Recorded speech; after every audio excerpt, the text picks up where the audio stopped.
আমার মতো কে কে আছেন এভাবে পাঙ্গাসের তরকারি রান্না করেন? আমার কাছে তো পাঙ্গাসের ভাজি খেতে খুব ভালো লাগে। হ্যালো ভিউয়ার্স, আসসালামু আলাইকুম।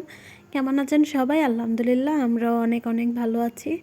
সকাল থেকে ভিডিওটা শুরু করছি। আজকে আর সকালে নাস্তা বানাবো না, কালকে রাতের বেলা দুধ চিতই পিঠা বানিয়েছিলাম, তা দিয়েই আমাদের নাস্তা হয়ে যাবে। আপনাদের ভাইয়াকে নাস্তাটা দিয়ে আসবো, আর এখন ছেলেকে খাওয়াবো। ও পিঠা দেখে হাততালি দিচ্ছে, মানে ও পিঠা খাবে, তাই ওকে আগে খাইয়ে দিচ্ছিলাম, তারপর আমি খাবো। সকাল সকাল আমাদের জানালা দিয়ে অনেক রোদ আসে, তাই ওকে এখানে বসিয়ে পিঠা খাওয়া। সকালের মিষ্টি রোদে শীতের পিঠা খেতে কিন্তু খুবই ভালো লাগে। ছোটবেলায় আম্মা যখন পিঠা বানাতো আমরাও এমন করতাম। বাড়ির উঠোনে রোদ আসলে উঠোনের মধ্যে পিঠা বসে বসে খেতাম, আর কতই ভালো লাগতো। ওয়াসিকে খাইয়ে দিয়েছি আর আমিও খেয়েছি। এখন আমি আমার কাজগুলো গুছিয়ে নিচ্ছি। এগুলো হচ্ছে কালকে রাতের কাজ। রাতে পানি ছিল না একেবারে, মানে কোনো কিছুই ধোয়া হয়নি। পানি হঠাৎ করেই চলে গেছে, পানি নেই, তো আর কি করার, এগুলো যেভাবে রেখেছিলাম সেভাবেই ছিল। এখন আমি ধুয়ে নিয়েছি। আমাদের পাশে ডিম আর আলু দুইটা জিনিস বেশি বেশি লাগে, তো আজকে ডিম শেষ হয়ে গেছে। ডিম ছাড়া তো একদিনও চলে না। আপনাদের ভাইয়া অফিসে যাওয়ার আগে ডিমগুলো দিয়ে গেছে। এখন আমি একটু আস্তে আস্তে করে ডিমগুলো ধুচ্ছি, কারণ সবসময় ডিম আমার হাতে ধোয়ার সময়ই ভেঙে যায়। সকালের কাজ মোটামুটি শেষ। এখন দুপুরে রান্নার জন্য আবার প্রস্তুতি নিতে হবে। আমি আগে মাছ ভিজিয়ে রেখেছি, আর এখন মূলা শাকগুলোকে আমি কুচি করে নেব। আর মূলা শাক এনেছিল তো পরশুদিন আপনাদের ভাইয়ার কাছে। তার আগে যে মূলা শাক এনেছিল তার কাছে নাকি খুব ভালো লেগেছে খেতে, তাই আবার ও মূলা শাক নিয়ে এসেছে। আজকে জানি না কেমন হয়, আজকের শাকগুলো একটু বেশি। শাকগুলো আমি কুচি করছি, আর এইদিকে উনি নিয়ে ফেলে দিচ্ছে নিচে।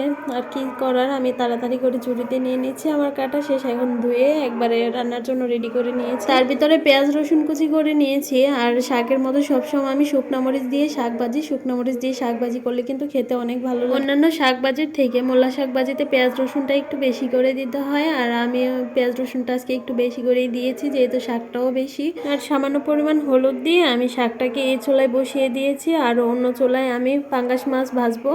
আর আজকে দুপুরবেলা পাঙ্গাস মাছ ভুনা করব। পাঙ্গাস মাছ কিন্তু আজকে যেভাবে ভুনা করবো এভাবে ভুনা করলে খেতে অনেক ভালো লাগে। মাছ তো বরাবরই আমাকে কড়া করে ভাজতে হয়, তাই গ্যাসের চুলায় আমি শাক ভাজিটা নিয়ে আর ইলেকট্রিক চুলায় মাছটা নিয়ে এসেছি, কারণ আস্তে আস্তে জাল করে আমি মাছটাকে খুব মুচমুচে করে ভাজতে পারবো, তাই নিয়ে এসেছিলাম আর কি। এখন মাছটা ভাজা হয়ে গেছে। পরিমাণ মতো পেঁয়াজ কুচি দিয়ে আমি খুব ভালো করে ভেজে নিয়েছি, আর এখন দিয়ে নিচ্ছি সামান্য পেঁয়াজ রসুন বাটা। আর পাঙ্গাস মাছে সবসময় যদি এভাবে একটু পেঁয়াজ রসুন বাটা দেন, খেতে কিন্তু অনেক ভালো লাগে। মাছের যে আষ্টে গন্ধ থাকে ওইটাও আর থাকে না। পরিমাণ মতো সব মশলা দিয়ে সামান্য জিরা গুঁড়ো দিয়ে নিয়েছি। এখন সবগুলো মশলা আমি ভালো করে কষিয়ে নিয়েছি। আর আজকে পাঙ্গাস মাছ ভুনাতে আমি কাঁচা টমেটো দিয়েছিলাম, আর খেতেও অনেক ভালো লেগেছিল। কাঁচা টমেটো এভাবে যদি রান্না করেন খেতে কিন্তু অনেক ভালো লাগে। আর অন্য যে কোনো সময় আমি পাকা টমেটো দিতাম, আজকে কাঁচা টমেটো দিয়েছি। সবগুলো মশলার সাথে ভালো করে কষানো হয়ে গেলে আমি পরিমাণ মতো পানি দিয়ে নিব, কারণ পানি না দিলে কাঁচা টমেটো সিদ্ধ হতে একটু সময় লাগে। আমি ধনিয়া পাতা দিয়ে নিয়েছি। এই তো আমার তরকারিটা হয়ে গেছে, আর খেতেও অনেক মজা হয়েছিল। আজকের ভিডিওটি এ পর্যন্তই। সবাই ভালো থাকবেন। আল্লাহ হাফেজ।